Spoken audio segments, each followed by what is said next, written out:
Namoonni viidiyoon garaagaraa akkasumallee sagaleen fi footoon hayyama keessaniin ala gaalaarii keessanii seenanii jechuudha daawunlood ta'anii isin rakkisanu karaa jechuudha waatsaappii fi teelegiraamii irraa jechuudha. Kan isin rakkisanu viidiyoo kana hanga dhumaatti daawwadhaan isiniin jedha jalqaba irratti jechuudha gara waatsaappii keenyaa ni seenaa jechuudha. Haala kanaan erga seenne jechuudha tuqaa sadeen jechuudha gubbaa kana irratti argamtu kana yeroo tokkoof kiliik ni goona. Sana booda jechuudha seetingii kan jedhu kana yeroo tokkoof ni filannaa jechuudha.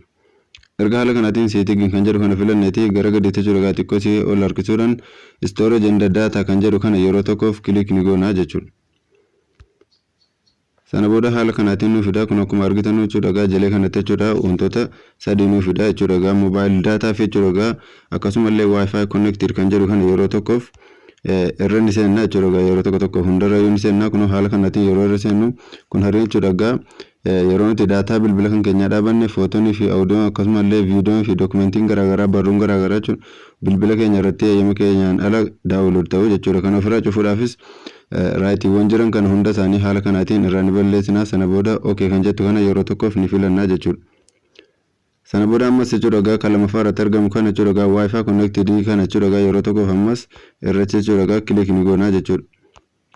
Haala kanaatiin yeroo irratti inni illee jechuudha raayitii ta'ee nu dhufa waan ta'eedhaaf ammas isallee jechuudha haala ammaatiin raayitii jiran hundayyuu irraa ni balleessinaa. Sana booda ammas okay kan jettu kana jechuudha yeroo tokkoof ni filannaa jechuudha. Sana booda ammallee jechuudha gara gadiitti jechuudha kan gara gadiitti argitan kunillee jechuudha raayitii qaba taanaan isas irra seenneeti haala kanaatiin raayitiin irra kana haala kanaatiin irra jira taanaan raayitiiwwan jiran hunda isaa jechuudha irraallee ni balleessina isirraas haala kanaatiin balleessuudhaan sana booda okay ni goona. Sana booda jechuudha gara jechuudha gaalaarii keenya hayyama keenyaatiin ala daawunlood ta'uu hin danda'u jechuudha waatsaappii irraa amma jechuudha gara jechuudha teelegiraamii keenyaatti immoo dabarfannaa jechuudha. Teelegiraamii haala kanaatiin irra yeroo seennu sana booda jechuudha tuqaa sadii gubbaa kana irratti argamtu kana yeroo tokkoof ni filanna.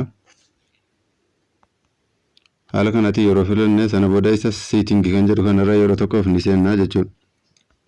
Seetingii kan jedhu kana irra yeroo seenne data and storage kan jedhu kana yeroo tokkoof ni filannaa jechuudha. Isallee haala kanaatiin irra ni seenna. Sana booda akkuma argitan jechuudha mobile data kan jedhu kunneen jechuudha haala kanaatiin nu dhufu waan ta'aniidhaaf nuti illee jechuudha raayitiiwwan tongilii on ta'anii jiran kana irraa ni balleessinaa jechuudha. Akkuma argitan mobile data kan jedhu kun yeroo irra seennu haala kanaatiin on ta'ee dhufa waan ta'eedhaaf kunoo wantoonni jechuudha asitti argitan kunneen viidiyoonii fi footoo akkasuma faayiliin illee jechuudha garaagaraa jechuudha ofii isaaniitiif daawunlood ta'u jechuudha. Kanaafuu tongilii kana cufuudha qabna jechuudha. Sanaafis immoo tongilii jechuudha asitti argitan kana yeroo tokkoof off ni gootu jechuudha.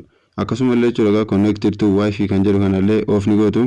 Haala kanaatiin jechuudha off gootaniitu jechuudha bira dabarfatu jechuudha. Kun akkuma argitan hunda isaallee off gootu jechuudha. Maaliif save to gallery jedhaa jira akkuma argitan kun jechuudha bakka kanatti akkuma argaa jirtan jechuudha private chat fi akkasumallee gruppii fi chaanalii irrallee hayyama keessaniin ala jechuudha asirratti waan save ta'uudhaaf kan tongilii argaman kana hunda isaanii jechuudha on ta'anii waan dhufaniidhaaf isin immoo off ni gootu jechuudha. Haala kanaatiin ofirraa cufuu dandeessu namoonni jechuudha tippiiwwan akkana immoo itti gammadan chaanala kana follow gochuudhaan akkasumallee jechuudha viidiyoo kana like share godhaan isin jedha.